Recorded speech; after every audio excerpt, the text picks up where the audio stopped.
설교를 최대한 짧게 해야 원망을 안 하기 때문에 짧게 하는데요. 오늘 아름다운 찬양에 은혜 많이 받으셨죠? 우리 옆 사람하고 한번 인사하겠습니다. 예수님 부활하셨습니다. 2017년이죠.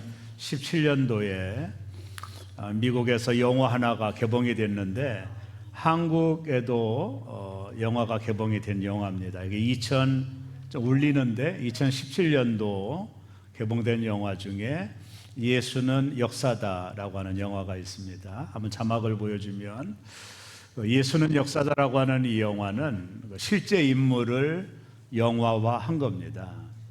그 인물이 리스토벨이라고 하는 사람인데 이 리스토벨이라는 사람은 예일대를 졸업을 해요. 예일대 법대 석사학위를 졸업한 뛰어난 인재고 시카고 트리플이라고 하는 잡지사에 유능한 기자로 취직을 해서 활동하던 사람입니다. 이 사람은 기자이기 때문에 어떤 팩트를 찾아가는 일에 탁월한 사람이었습니다. 이 리스토벨이라는 사람이. 근데 이 사람은 철저하게 무신론자입니다. 하나님을 믿지 않는 무신론자였어요. 근데 역설적으로 이분의 아내는 독실한 크리스찬입니다. 영화를 보는 내내 둘의 갈등이 영화에 조명이 되는데요. 이 아내는 예수님의 살아계심을 믿고 하나님은 천지만물을 창조하신 분이라는 걸 믿는 분이에요. 근데 이 남편은 무신론자로서 하나님을 거부합니다. 근데 어느 날 부활절 날 이제 아내가 여보 우리 한번 교회 가자고 예수님 죽음을 이기시고 3일 만에 부활하셨기에 함께 가자라고 말할 때 이 남편인 이 토벨이라는 남편이 여보 내가 예수님이 부활하지 않았다라는 것을 내가 증명을 해볼게. 나에게 시간을 줘. 그래서 이분이 그 뒤부터 1세기에서 혹은 2세기, 3세기까지 고대 문헌을 다 연구를 합니다. 기자가 탁월하잖아요. 수많은 자료를 모집을 하는데 2,000편이 넘는 자료를 모집합니다. 이 자료를 모집한 이유는 예수님은 부활하지 않았다는 걸 증명하기 위해서입니다. 자신의 아내에게 어필하기 위해서 고대 문헌 자료를 다 수집을 합니다. 근데 영화의 말미에 가면 영화가 좀 반전이 되죠. 이 사람이 예수님이 부활하지 않았다는 자료를 모집하면 모집할수록 그는 놀라운 사실 앞에 직면하게 됩니다. 그건 뭐냐면 그가 모집한 수많은 자료들은 예수님의 부활을 증거하고 있는 거예요. 이 사람 상당한 고민을 합니다. 자기가 모집한 그 수많은 자료의 결론이 뭐냐면 예수님은 죽으셨다가 사흘 만에 부활했다라고 하는 자료들입니다. 이 자료 앞에서 리스토벨은 아무 말도 할 수가 없었어요. 그러던 어느 날 밤에 그가 무릎을 꿇고 그가 믿지 않던 하나님 앞에 기도를 합니다. 하나님, 그리고 예수님, 당신은 정말로 죽은 지 사흘 만에 부활하셨군요. 내가 지금부터 그 예수님을 나의 구주로 영접하겠습니다. 이 철저한 무신론자가 자신의 지적인 활동들을 통해서 자료들을 모집을 했고 그 모든 자료의 마지막 결론은 뭐냐면 예수님이 죽으셨다가 사흘 만에 부활했다라는 사실 앞에 그는 거부할 수가 없었던 것입니다. 여러분, 오늘은 부활절입니다. 제가 오늘 시간이 너무 길어서 성경 마태복음 28장 1절과 10절은 읽지 않았지만 안식 후 첫날 마리아와 한 명의 여인이 예수님의 무덤을 찾아갑니다. 예수님의 무덤을 찾아간 이유는 다른 것이 아니라 예수님께서 급하게 안식일을 피하여 시신을 수습했기 때문에 향유 바르는 일을 놓친 거죠. 그래서 마리아와 막달라 마리아와 또 한 명의 여자가 안식 후 첫날, 안식일에는 움직일 수 없으니까 안식 후 첫날 오늘 주일 아침에 미명에 두 명의 여인이 예수님 시체에 향유를 바르기 위하여 가게 됩니다. 이들은 부활의 주님을 만나러 간 게 아닙니다. 단지 무덤 속에 있는 예수님의 시신에 향유를 바르기 위해서입니다. 근데 이 여인들은 고민합니다. 아니, 우리가 가기는 가는데 향유는 다 준비됐는데 어떻게 그 큰 돌무덤을 굴릴 수 있겠는가? 장정 10명이 있어도 못 굴리는 무덤의 문을 누가 열어줄 것인가? 이 고민을 하며 이 두 명의 여인이 예수님의 무덤을 찾아갑니다. 이들이 현장에 도착했을 때 갑자기 큰 지진이 일어나게 됩니다. 예수님의 십자가 사건에서 두 번 정도 지진이 일어났는데, 첫 번째는 예수님이 죽으실 때 지진이 일어났고요. 그리고 두 번째는 오늘 이 여인들이 예수님의 무덤을 찾아갔을 때 갑자기 큰 지진이 일어나고 무덤 문이 열리게 돼요. 그리고 천사들이 그 돌 치웠던 돌 위에 천사들이 앉아 있는 겁니다. 그리고 천사들이 말합니다. 예수님은 살아났다고. 천사들의 이 말을 들었던 여인들은 너무나도 놀랐습니다. 어떻게 죽은 자가 살아날 수 있나? 무덤을 확인했더니 무덤에는 예수님의 입었던 세마포만 놓여 있지 예수님은 안 계셨습니다.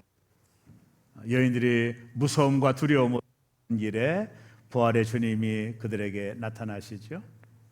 여인들은 너무 기뻐 예수님의 말씀을 듣고 순종하며 제자들을 찾아가는 장면이 마태복음 28장 1절과 10절에 있는 말씀입니다. 오늘 이 본문을 가지고 저는 간단하게 한 세 가지를 말씀을 드리려고 하는데, 첫째는요, 부활을 믿으라라는 것입니다. 아까 리스토벨이 예수 그리스도가 살아난 것이 아니라는 증거를 찾기 위하여 고대 문헌을 다 뒤집으면서 그가 예수님의 살아나심이라는 팩트 앞에 고개를 숙이고 그분을 예수님으로 영접하게 된 몇 가지 케이스 바이 케이스가 있습니다. 그 중에 하나가 리스토벨이 이런 얘기합니다. 예수님의 12명의 제자들을 봐라. 예수님의 12명의 제자들은 예수님이 십자가에 달리실 때 다 도망갑니다. 갈릴리로 다 도망을 가죠. 근데 예수님이 제자들을 만나시잖아요. 그리고 500여 형제들에게 자신의 부활을 보여주셨어요. 만약에 예수님의 제자들이 예수님의 시체를 훔쳐다가 장사하고 예수님은 부활했다라고 이야기했다 가정해보자. 자기들이 예수님의 시신을 훔쳐가지고 그리고 무덤에 어딘가에 묻어놓고 예수님이 부활했다 제자들이 말한다고 생각해보자. 그렇다면 자신들이 만든 거짓 앞에 제자들이 순교할 수 있었겠는가? 요한이라는 제자를 빼고는 다 죽었습니다. 왜 죽었죠? 부활을 증거하다 죽었습니다. 그것이 팩트가 아니라면, 자기들이 예수님이 살아나신 것을 만나지 않았다면 그들은 주님을 위하여 죽을 이유를 우리는 찾을 수가 없습니다.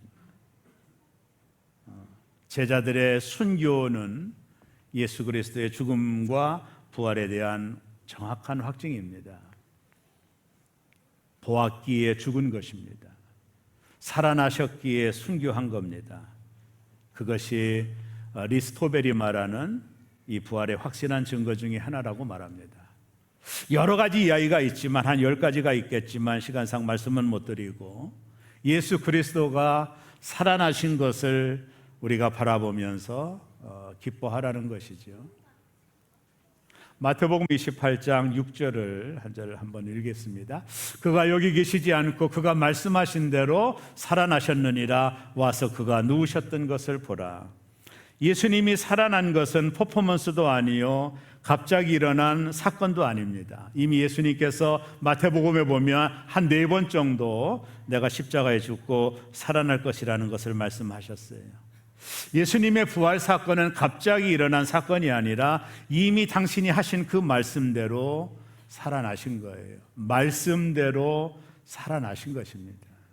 그분이 하신 말씀대로 살아나신 것이 이 부활이라는 겁니다.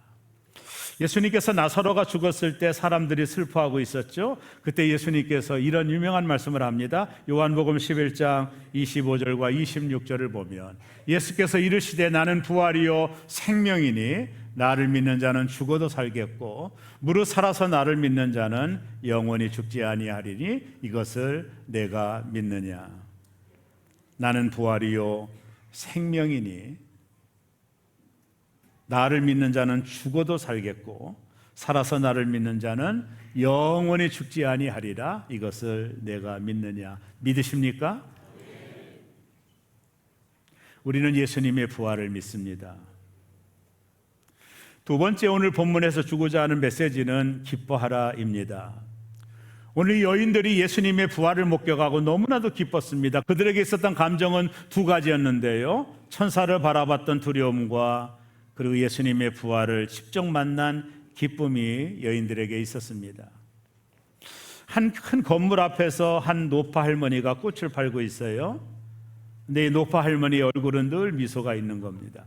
행인들이 지나다니면서 늘 바라보는 이 여인 속에는 항상 미소가 있는 것을 보고 궁금하여 한 행인이 이 노파를 찾아가서 질문을 던집니다. 할머니는 늘 좋은 일만 있으세요? 왜 이렇게 날마다 얼굴에 기쁨이 있으세요? 아이고 신사 양반, 내가 어찌 다 좋은 일만 있겠어. 어떤 때는 어려움도 있고 고난도 있고 아픔도 있지. 근데 할머니 어떻게 그렇게 늘 얼굴에 미소를 띄우세요? 내가 3일의 비밀을 알기 때문이야 라고 대답을 했습니다. 할머니, 3일의 비밀이 뭐예요?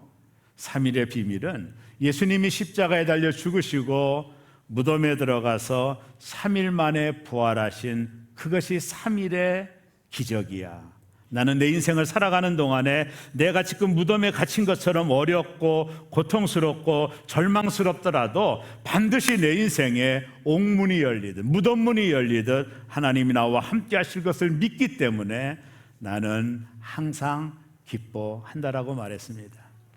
부활은 우리에게 기쁨입니다. 사망 권세를 모두 이긴 기쁨의 좋은 소식입니다. 종교개혁을 개혁했던 마틴 루터가 종교개혁에 큰 어려움을 겪을 때 마틴 루터를 죽이려는 사람들이 너무 많이 일어날 때 어느 날 마틴 루터가 집에서 절망하고 있었는데 그의 아내가 갑자기 상복을 입고 마틴 루터에게 나타났습니다. 아니 여보, 누가 죽었어? 아니 우리 가정에 누가 죽은 거야? 그때 마틴 루터의 아내가 이런 말을 했습니다. 하나님이 죽었지. 아니 무슨 말이야 여보, 하나님이 어떻게 죽어? 당신이 슬퍼하는 걸 보니 하나님이 죽은 게 맞아. 하나님이 살아계시다면 당신이 그렇게 슬퍼하면 안 되지. 마틴 루터는 여기에서 깊은 감동을 받았고 종교개혁을 잘 완수할 수 있었던 것입니다. 부활은요 기쁨입니다. 사망 권세를 깨트리고 승리하신 예수님의 승리요, 그것이 그분의 부활의 첫 열매가 되셨기에 우리에게 주는 기쁨인 줄로 믿습니다. 세 번째, 전하라입니다. 부활의 메시지는 항상 동일한 한 가지 주제로 들어갑니다. 그건 뭐냐면 이 부활의 좋은 소식, 기쁜 소식을 모든 사람들에게 전해야 된다는 것입니다. 오늘 마태복음 28장 10절을 잠깐 보면 이에 예수께서 이르시되 무서워 말라, 가서 내 형제들에게 갈릴리로 가라, 거기서 나를 보리라 하시니라. 예수님이, 부활하신 예수님이 여인들에게 한 말입니다. 갈릴리로 가라. 그 실패의 자리로 다시 가서 예수 그리스도가 살아나심을 모든 백성들에게 전하라. 주님이 말씀하셨습니다. 이 부활의 기쁜 소식을 저와 여러분만 알고 끝난다면 신자의 직무유기일 겁니다. 이 기쁜 소식을 모르고 있는 세상 사람들에게 죽음이 끝이 아니요 사망 권세가 끝이 아니요 다시 살아난다라는 부활의 이 기쁜 소식을 저와 여러분들도 전해야 될 것입니다. 1885년 4월 5일 갑신정변이 끝나고 나서 조선은 혼탁했습니다. 외국에서 바라볼 때 조선은 희망이 없는 나라, 꿈이 없는 나라, 실패한 나라라고 사람들이 말을 했습니다. 그때가 갑신정변이 끝나고 나서 1885년이었어요. 그때 1885년 4월 5일 날 부활절 아침에 미국에서 2명의 선교사가 재물포항을 통해 한국에 들어옵니다. 언더우드와 아펜살라입니다.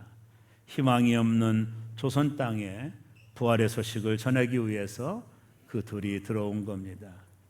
그것이 오늘 이 한국 사회가 이렇게 은혜의 복음을 누리게 되는 하나의 계기가 된 것입니다.